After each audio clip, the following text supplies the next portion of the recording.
Online versus offline আমরা আলোচনাতে আসব, তবে একবার দেখে নিই ঠিক কিসের দ্বন্দ্ব, কি নিয়ে সমস্যা। স্কুলে ছোটরা যেখানে পরীক্ষা দিচ্ছে অফলাইনে, প্রতিযোগিতামূলক পরীক্ষাও হচ্ছে অফলাইনে, কিন্তু অফলাইনে পরীক্ষার বিরুদ্ধে কলেজ বিশ্ববিদ্যালয়ের পড়ুয়ারা। তাদের দাবি ক্লাসের মতোই পরীক্ষাও নিতে হবে অনলাইনে। কিন্তু কেন অফলাইনে অনীহা?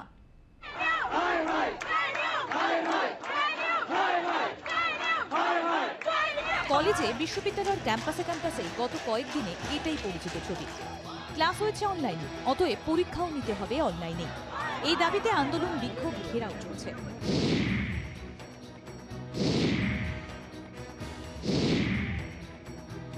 রবীন্দ্রভারতীতে অনলাইনের পক্ষে ব্যাপক আন্দোলন হয়েছে, কিন্তু অফলাইনের সিদ্ধান্তে অনড় থেকে পরীক্ষা হয়েছে। গড়হাজির ছিলেন মাত্র একজন পড়ুয়া। অফলাইনের পক্ষে কলকাতা প্রেসিডেন্সি, যাদবপুরের ইঞ্জিনিয়ারিং বিভাগও। আবার অনলাইনে পরীক্ষার পক্ষে কল্যাণী, উচ্চবঙ্গ বিদ্যাসাগর সহ একাধিক বিশ্ববিদ্যালয়।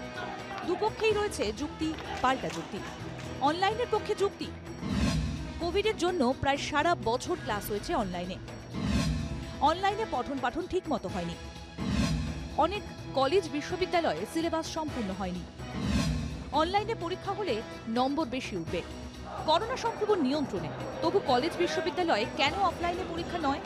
প্রশ্ন তুলে এই পক্ষের যুক্তি, করোনা সংক্রমণ কার্যত নিয়ন্ত্রণে, ইনভিজিলেটরের অনুপস্থিতিতে সঠিক মূল্যায়ন হবে না, ভবিষ্যতে পড়ুয়াদের কেরিয়ারে ক্ষতি হবে, চাকরির মতো প্রতিযোগিতামূলক পরীক্ষায় পিছিয়ে পড়বে পড়ুয়ারা। রাজ্য জয়েন্ট এন্ট্রান্স স্কুলের পরীক্ষা হয়েছে অফলাইনে। পক্ষে বিপক্ষে মত রয়েছে রাজনৈতিক সংগঠনগুলির মধ্যেও। টিএমসিপি অনলাইনের পক্ষে, একই মত তৃণমূলের অধ্যাপক সংগঠনেরও। এখনো তো আমরা ম্যাক্সিমাম ভ্যাকসিনেশন এনশিওর করতে পারিনি, সেজন্য আমরা চাইছি যে এবছরটা অন্তত অনলাইনে পরীক্ষাটা হোক, এবং আগামী বছর যখন 80 to 90% আমরা আশা করছি ভ্যাকসিনেশন হয়ে যাবে, তখন অফলাইনে হবে। আস্তে আস্তে তো সবই নর্মালাইজ হয়ে যাচ্ছে। পড়ুয়াদের ভবিষ্যতের জন্যই অফলাইনে পরীক্ষা হওয়া উচিত, মত শিক্ষাবিদদের একাংশের। চাকরির চিন্তা যদি করেন তাহলে এই অনলাইন প্রসেসটা মোটে ভালো নয়। এই যে করোনা ব্যাচ, এই যে অনলাইন ব্যাচ, এইটা যদি ট্যাগ লেগে যায় ভবিষ্যতে কিন্তু অনেক দুর্ভাবনা করতে হবে এদের। এটা এরা বুঝতে পারছে না। একেবারেই ফাঁকিবাজি, অর্থাৎ টুকলিবাজির অন্য নাম হচ্ছে অনলাইন পরীক্ষা। ফলে আমি এটাকে একেবারেই সমর্থন করি না, পরিশ্রম করব না, ফাঁকি দিয়ে ডিগ্রি নেব, এই দাবির প্রকারান্তর হচ্ছে অনলাইন পরীক্ষা। শিক্ষা দপ্তর সিদ্ধান্তের ভার ছেড়েছে বিশ্ববিদ্যালয় কর্তৃপক্ষের ওপর। কয়েকটি বিশ্ববিদ্যালয় সিদ্ধান্ত নিয়েছে, বাকিগুলির সিদ্ধান্তের অপেক্ষায় পড়ুয়া থেকে শিক্ষামহল। ব্যুরো রিপোর্ট, ZEE 24 ঘন্টা। আমরা এই নিয়ে আমাদের আলোচনা এগোবো। আমাদের সঙ্গে উপস্থিত রয়েছেন বিশিষ্ট শিক্ষাবিদ পবিত্র সরকার। পবিত্রবাবু, আপনাকে স্বাগত ZEE 24 ঘন্টায়। তার পাশাপাশি আমাদের সঙ্গে রয়েছেন তৃণমূল কংগ্রেস ছাত্র পরিষদের সভাপতি তৃণাঙ্কুর ভট্টাচার্য। তৃণাঙ্কুর, আপনাকেও স্বাগত ZEE 24 ঘন্টায়। প্রথমে পবিত্রবাবু আপনার কাছে আসবো। এই যে অফলাইন ভার্সেস অনলাইন, বারবার বিভিন্ন জায়গায় তর্ক বিতর্কে জড়িয়েছে কলেজ বিশ্ববিদ্যালয়গুলো। স্টুডেন্টসরা চাইছে অনলাইন, কর্তৃপক্ষ বলছে অফলাইন। অনলাইনে পরীক্ষা হলে তার কি সুবিধা অসুবিধা, আর অফলাইন হলেই তার কি সুবিধা অসুবিধা, আপনার কাছে জানতে চাইব।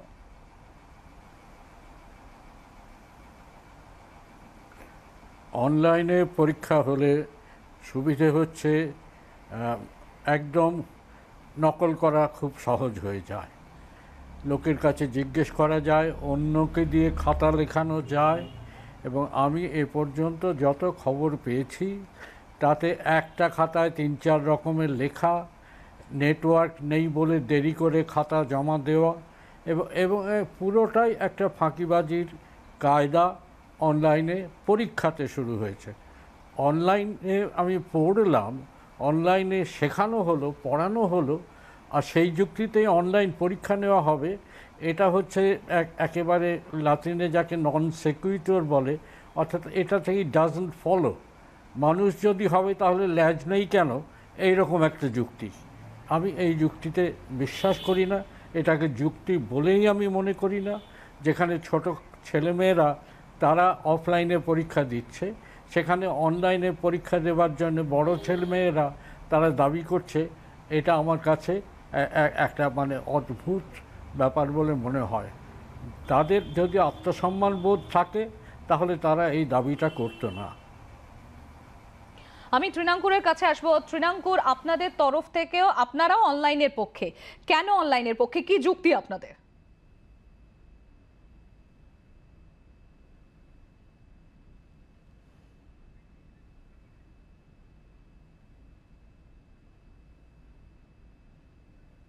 তৃণাঙ্কুর, আপনি শুনতে পাচ্ছেন? তৃণাঙ্কুরের কাছে আমরা আসছি। আমি আরো একবার পবিত্রবাবুর কাছে আসবো। পবিত্রবাবু, এই যে আপনি বলছেন আপনি নিজেও অফলাইনেরই পক্ষপাতী, যেটা আপনি বললেন যে অনলাইন যেখানে ছোট ছোট বাচ্চারা সেখানে অফলাইনে গিয়ে পরীক্ষা দিচ্ছে এবং প্রতিযোগিতামূলক পরীক্ষাও, জয়েন্ট এন্ট্রান্সের মতো পরীক্ষাও হচ্ছে অফলাইনে, সেখানে ইউনিভার্সিটির স্টুডেন্টসরা, কলেজের স্টুডেন্টসরা তারা কেন অনলাইনে দাবি জানাচ্ছে, আপনি এটা বললেন। এই জায়গাতেই জানতে চাইবো, এই যে ধরুন যারা গ্র্যাজুয়েশন তারপর তারা হায়ার স্টাডিজে যাবে, বা যারা ধরুন মাস্টার্স করছেন তারাও যদি পরে ডক্টরেটে যায়, সেটা উচ্চ শিক্ষার ক্ষেত্রে এবং ভবিষ্যতে চাকরির ক্ষেত্রে এই অফলাইনে যে সুবিধা পায় সেটা আমরা সবাই এতদিন দেখে এসেছি। কোভিডের এই এরার আগে অনলাইনে এই যে বারবার যেতে চাইছে, তাহলে সেটা তো ছাত্রদেরই তো সেটা ভবিষ্যৎ অন্ধকারের দিকে চলে যাচ্ছে।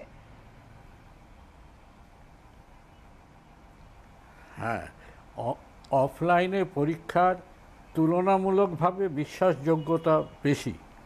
আমি জানি অফলাইনেও টোকাটুকি হয়, বিশেষ বিশেষ অবস্থায় টোকাটুকি হয়, তা সত্ত্বেও তার একটা নজরদারি থাকে এবং অফলাইন পরীক্ষা সেই জন্যে অনলাইন পরীক্ষার চাইতে অনেক বেশি বিশ্বাসযোগ্য।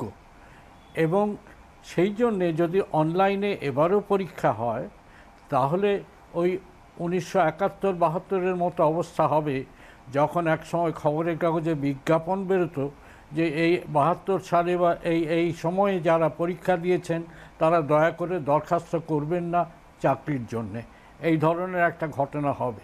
একই 2021 সালের পরীক্ষার্থীদের ভবিষ্যতে অনেক সমস্যায় পড়তে হবে বলে আমার মনে হয়। তোমরা 2021 সালে মাধ্যমিক পাশ করেছো, তোমরা 2021 সালে উচ্চ মাধ্যমিক পাশ করেছো, ঠিক আছে এসো। আমি হয়তো একটু বেশি সিনিক কথা বলছি, কিন্তু আমার মনে হয় ছেলেমেয়েরা নিজেরাই এটা উপলব্ধি করুক এবং অভিভাবকেরা উপলব্ধি করুন যে অনলাইনে পরীক্ষার কোনো বিশ্বাসযোগ্যতা নেই। এই পরীক্ষা দিয়ে যারা পাশ করেছে এবং বেশি নম্বর পেয়েছে, তাদের পাশ করা এবং বেশি নম্বরের মূল্য ভবিষ্যৎকাল দেবে কিনা আমার খুব সন্দেহ আছে। এখানে আপনি এই যে বলছেন পবিত্রবাবু যে সে ভবিষ্যতে একটা অনিশ্চয়তা তৈরি হয়েছে, প্রচন্ড আনসার্টেনিটি তৈরি হয়েছে। পবিত্রবাবু, আমি আসছি আপনার কাছে। তৃণাঙ্কুর ইতিমধ্যেই রয়েছে আমাদের সঙ্গে। তৃণাঙ্কুর, অনলাইনের পক্ষে আপনারা রয়েছেন, আপনাদের যুক্তি কি? কেন অনলাইন পরীক্ষার দাবিতে আপনারাও সরব?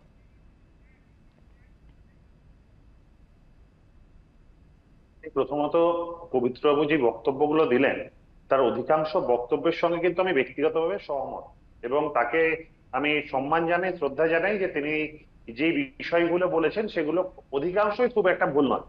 কিন্তু আমাদের যে বক্তব্য বা আমাদের যে বক্তব্য আমরা শিক্ষামন্ত্রীকে যে আবেদন করেছিলাম, সেই আবেদনের জায়গাটা আমাদের একটু বুঝতে হবে। আমরা কিন্তু এই বিষয়গুলো নিয়ে কোনো দ্বিমত পোষণ করছি না। আমরা শিক্ষামন্ত্রীকে আবেদন করে যে বক্তব্যটা রেখেছিলাম সেখানে আমরা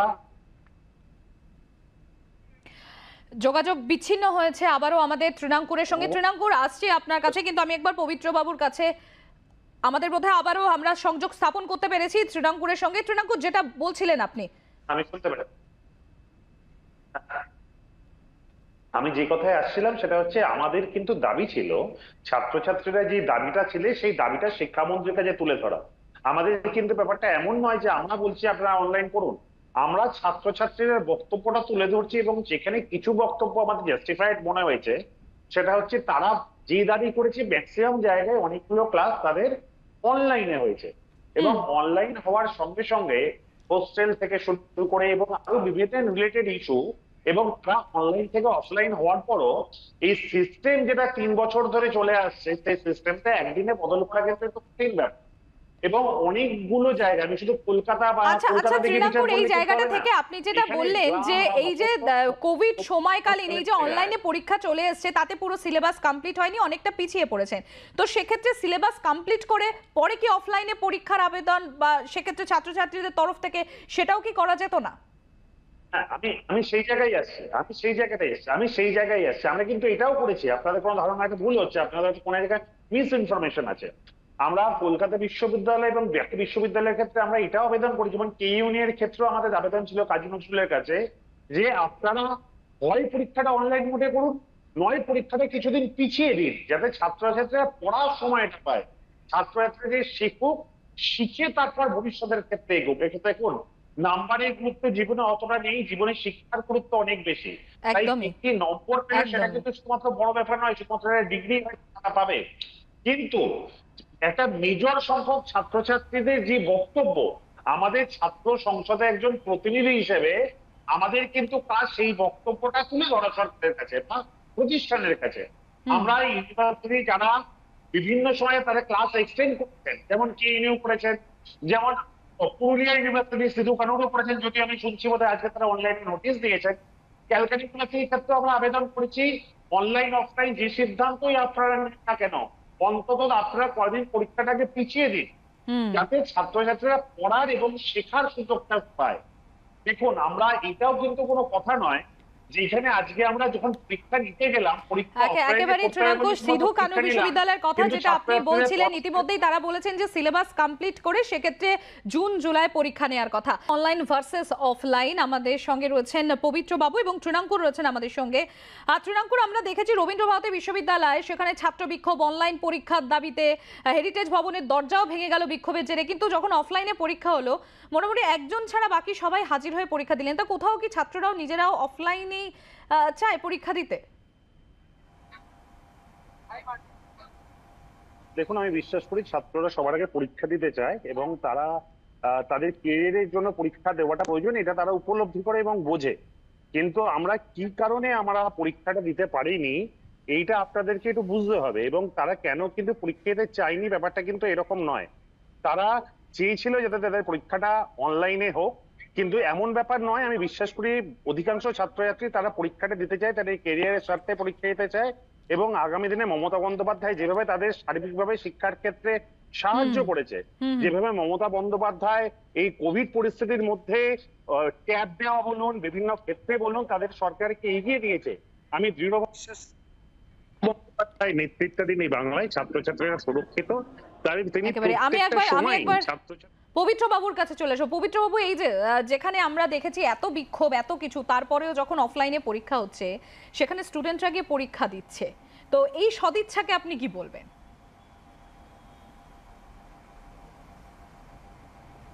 এই সদিচ্ছাকে আমি প্রশংসা করব এবং অভিনন্দন জানাবো। আমি মনে করি এতে ছাত্রছাত্রীদের সম্মান থাকে।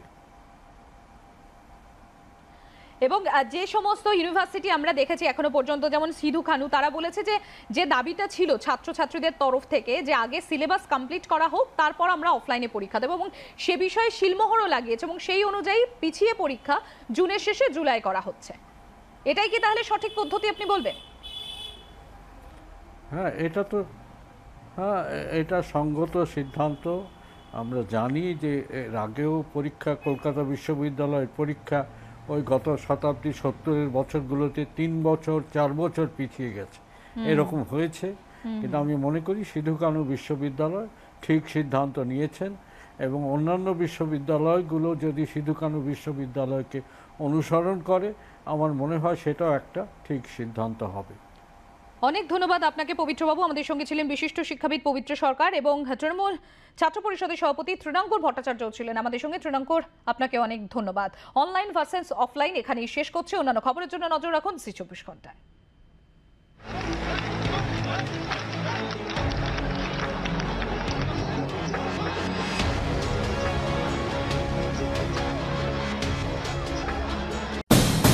এখন নিউজ দেখুন আপনার সময় মতো, আপনার হাতের মুঠোয়, রাজ্য দেশ দুনিয়া। ডাউনলোড করুন ZEE 24 ঘন্টা অ্যাপ। এক ক্লিকেই পান সব আপডেট।